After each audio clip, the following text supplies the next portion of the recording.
సజీవుడైన రక్షకుడైన సృష్టికర్త అయిన మృతులలో నుండి ఆది సంభూతుడుగా తిరిగి లేచి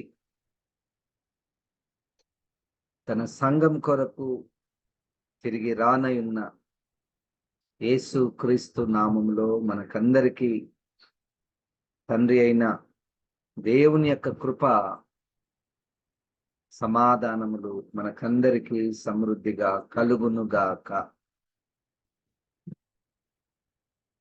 ప్రతిరోజు మనము దేవుని యొక్క సన్నిధికి వచ్చుటకు పరిశుద్ధాత్మ దేవుడు మనకు అనుగ్రహించినటువంటి ఈ అవకాశాన్ని బట్టి దేవునికి వందనాలు.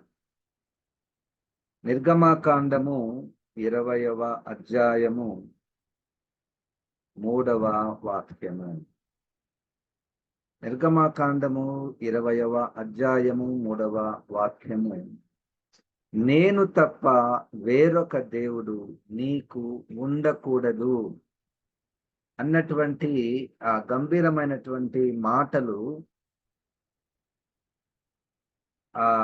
ఒక్క రోజే దాన్ని మనం ధ్యానించుట న్యాయము కాదని గ్రహించి ఆ అంశాన్ని కొనసాగించాలని ప్రేరేపించబడుతూ, నేను తప్ప వేరొక దేవుడు నీకు ఉండకూడదన్నటువంటి అంశము దేవాతి దేవుడు ఆజ్ఞలలో ఉంచాడు కనుక దాన్ని మనం ధ్యానం చేస్తున్నాము.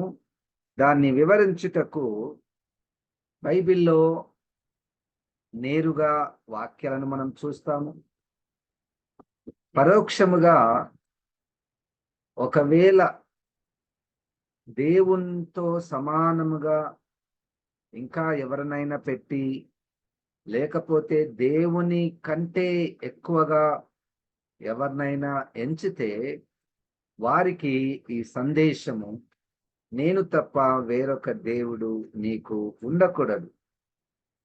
యెషయా గ్రంథములో 44వ అధ్యాయములో 6వ వచనము నుండి కొన్ని వచనాలను మనము చదువుకుందాము.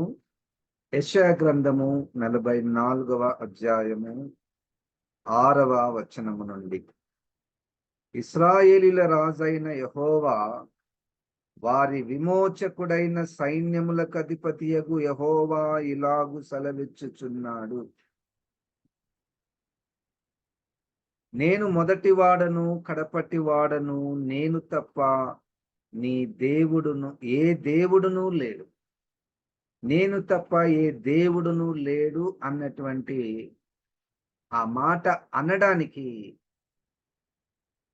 ఇశ్రాయేలీల దగ్గర కొన్ని లక్షల మంది ఇశ్రాయేలీలు ఉన్నారు.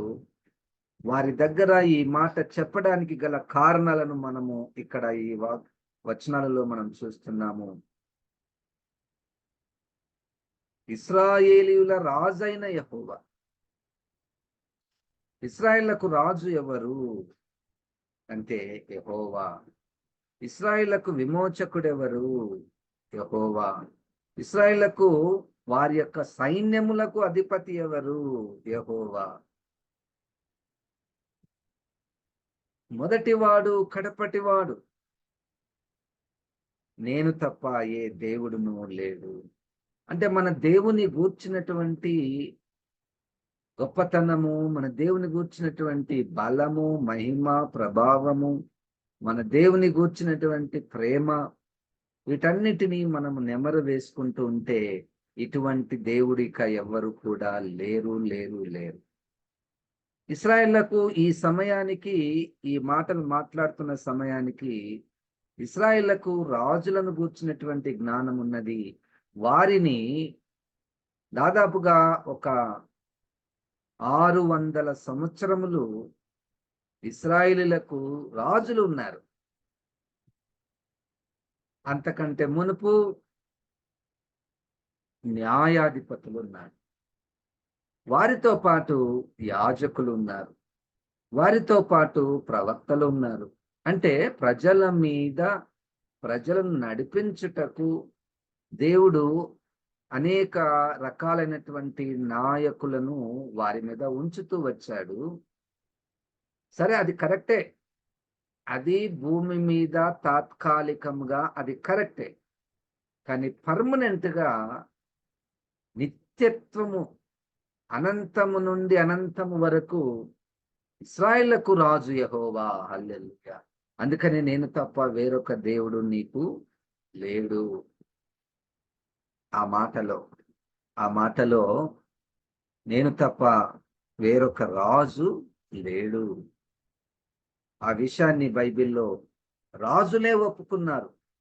కోరేషు రాజు గాని, నెబుకద్నెజర్ రాజు గాని, వాళ్ళే మేమే పాటి వారమయ్యా, ఆయన మాకు ఈ యొక్క అధికారం ఇచ్చాడు కాబట్టి మేము చక్రవర్తులమయ్యాము. ఆయన రాజాది రాజు.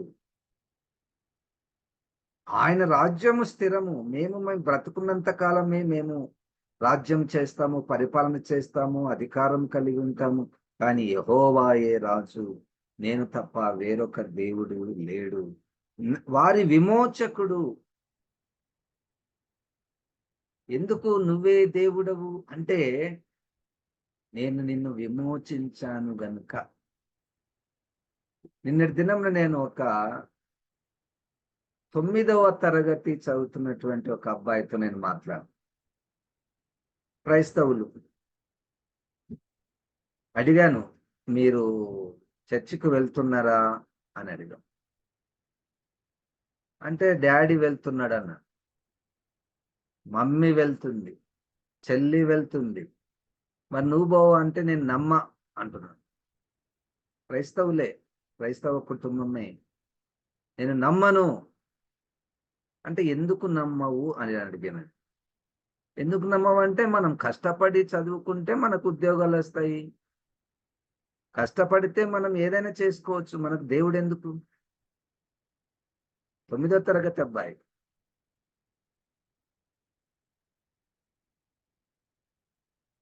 నాకు చాలా ఆశ్చర్యం అనిపించింది. సాధారణంగా ఆ వయస్సులో తల్లిదండ్రులు చెప్పినట్టు చేస్తూ ఉంటారు. సరే, వారానికి వాళ్ళకు నిజంగా ఆ రక్షణ విషయంలో అనుభవం లేకపోయినప్పటికీ అలవాటుగానైనా పోయే అవకాశం ఉన్నది. కానీ ఆ అబ్బాయి అంత స్ట్రాంగ్‌గా ఉన్నాడంటే, నాకు ఈ తరము పిల్లల విషయమై భయమైంది. ఊహించుకుందాం, 9వ తరగతి అబ్బాయి నేను నమ్మను. ఆ నమ్మను అనడానికి బలమైన కారణం ఉంది వాళ్ళకు.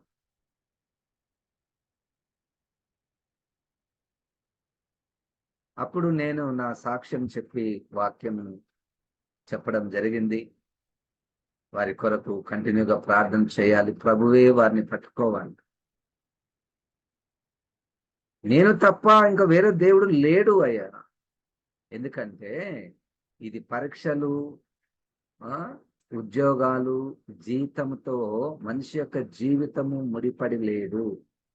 దాంతో మాత్రమే ముడిపడి లేదు.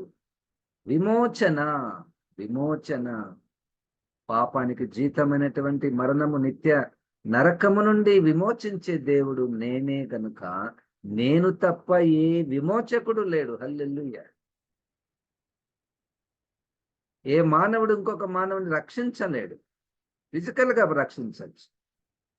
ఫిజికల్‌గా రక్షించొచ్చు. కానీ ఆత్మ సంబంధమైనటువంటి బంధకాల నుండి విమోచించే విమోచకుడు యెహోవా దేవుడు. నేను తప్ప వేరొక దేవుడు లేడు. మీరు నన్నే నమ్మాలి. ఇంకొకరితో నేను మాట్లాడుతుంటే ఆ స్త్రీ ఆ స్త్రీ అన్ని దేవుళ్ళను, దేవతలను, వారితో పాటు యేసుక్రీస్తు ఫోటో కూడా ఉంటది. వారిని అట్లా పూజిస్తారు. మరి ఇక్కడ ఈ దేవుడు ఏమంటున్నాడు? అన్ని తీసేసాయి, నేనే ఉండాలి. నేనే ఉండాలంటే దానికి కారణాలు ఉన్నాయి కదా! దానికి కారణాలు ఉన్నాయి. ఏ దైవత్వము మనిషిని బంధకాల్లో ఉంచినటువంటి ధర్మశాస్త్రాలను నుండి, మూల పాఠాల నుండి, అపవాది నుండి, పాపము నుండి విడిపించినటువంటివి ఏ దైవత్వాలు ఉన్నాయి. బైబిల్ దేవుడు ఏమంటున్నాడంటే, నేను తప్ప విమోచకుడు రక్షకుడు లేడు లేడు లేడు. అపోస్తల కార్యముల గ్రంథము 4వ అధ్యాయము 12వ వచనము. అపోస్తల కార్యముల గ్రంథము 4వ అధ్యాయము, ఇది సువార్త, 4వ అధ్యాయము 12వ వచనం.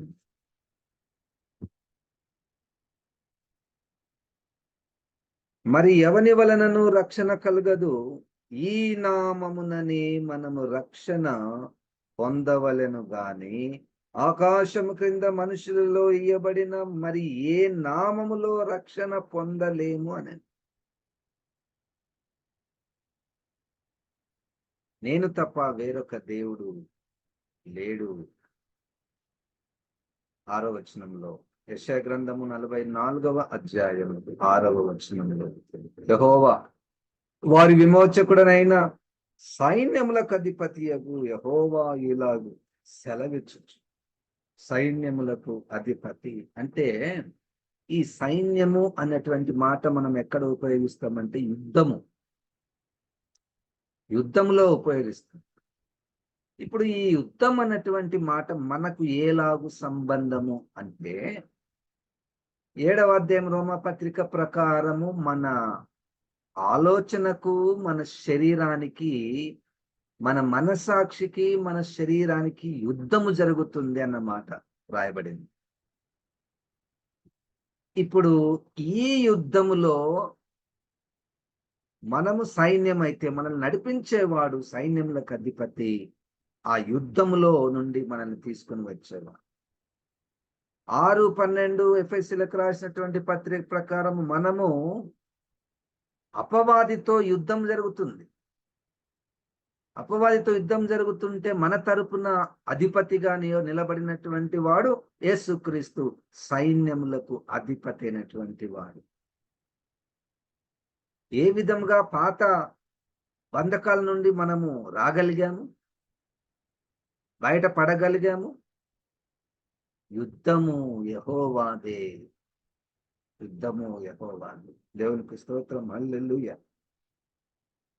నేను 6వ వచనం, యెషయా గ్రంథం 44వ అధ్యాయము 6వ వచనం చూడండి. కారణాలను ఇవి 1, 2, 3 వచనాలను మనం చూడవచ్చును, కానీ బైబిల్ అంతటిలో మన దేవుడు ఎటువంటి వాడో వివరిస్తూ ఆయన కార్యాలు, మహిమ, ప్రభావము, అద్భుతాలు, యుద్ధాలు, జయాలు, ప్రేమ, కనికరము, క్షమాపణ, వీటన్నిటితో నింపబడినటువంటి ఈ జీవ గ్రంథాన్ని మనం చదివితే, అబ్బా, ఈయనటువంటి దేవుడు ఎవరు లేరని వాళ్ళు ఒప్పుకోవాల్సిందే. హల్లెలూయా.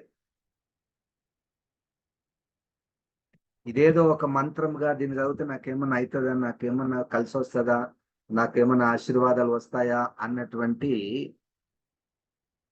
చిన్నపిల్లల దృష్టి నుండి ఇది దేవుని గూర్చినటువంటి వాక్యము, దేవుని గూర్చినటువంటి సందేశము. మొట్టమొదటగా ఆ దేవుని గూర్చినటువంటి విషయాలు దీంట్లో రాయబడినని ఇంకా మనం ఎక్కడ చూడము. ఈ దేవుని గూర్చినటువంటి ఈ యొక్క బైబిల్లో ఉన్నటువంటి ఇంకొక విశిష్టత ఏమిటంటే,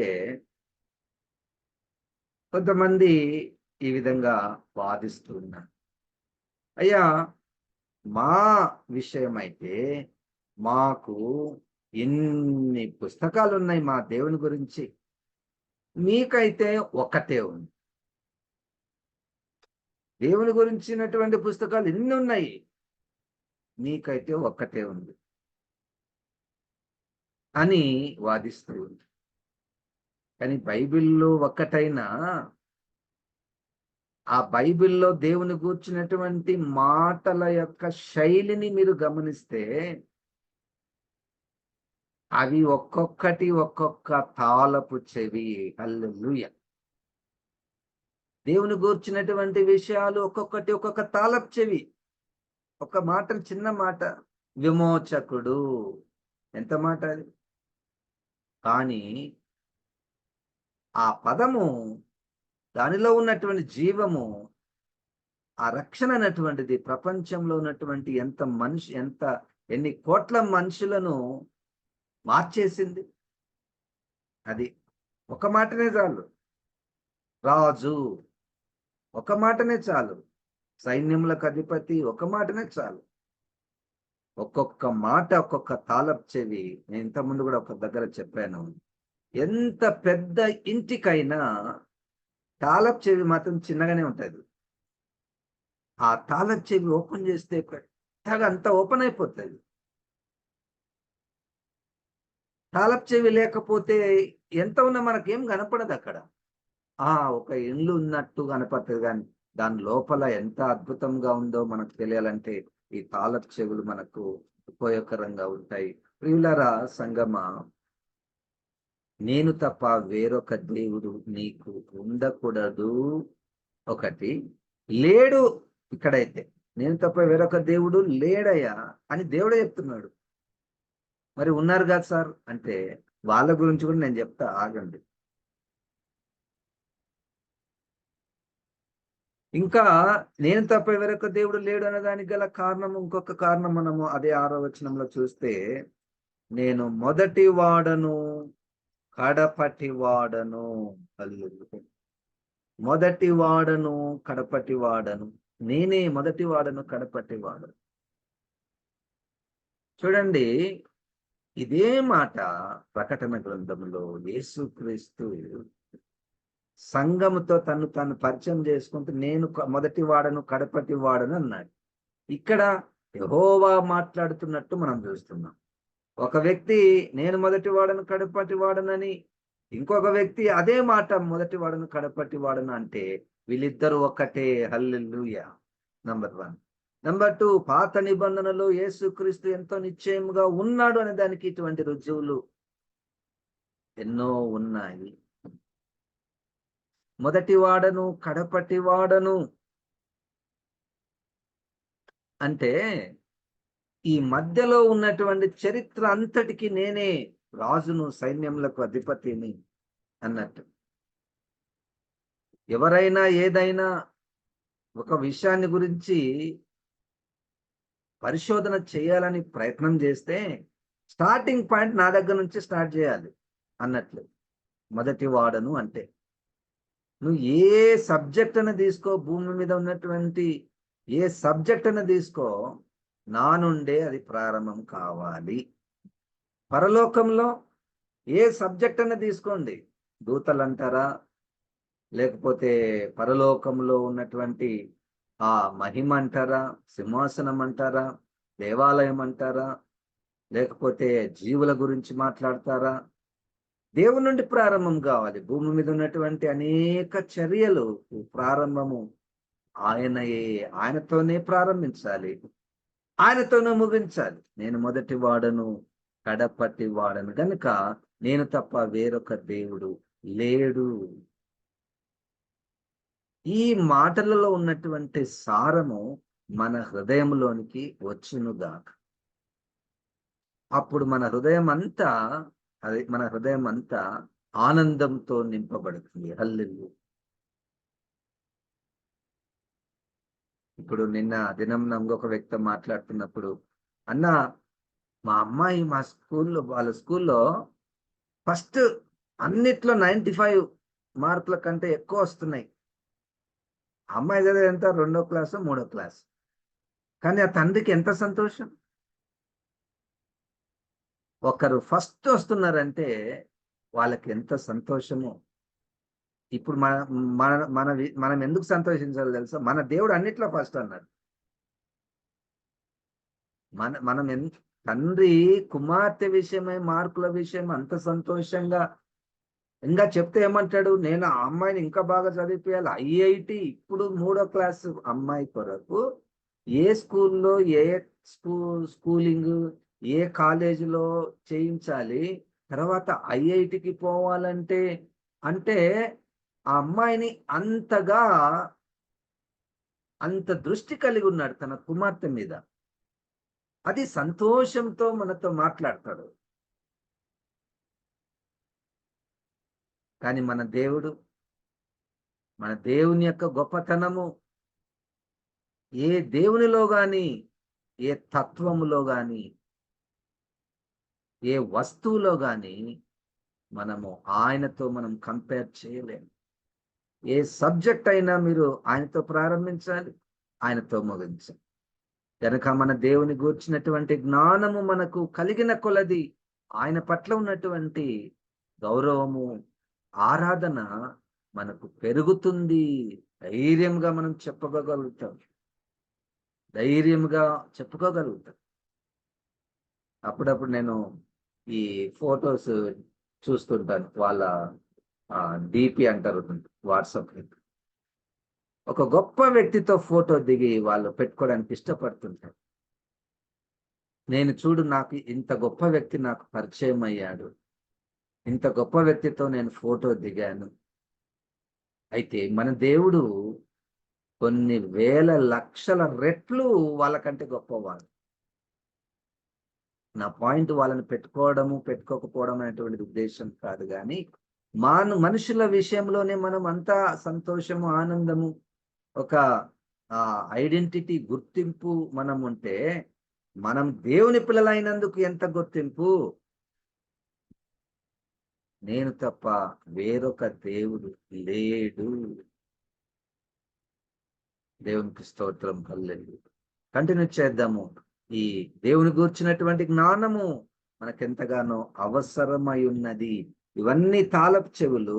ఒక్కొక్క మాట మనల్ని దర్శించినప్పుడు మనం వెలిగించబడతాము, సర్వ సత్యములోనికి నడిపించబడతాము.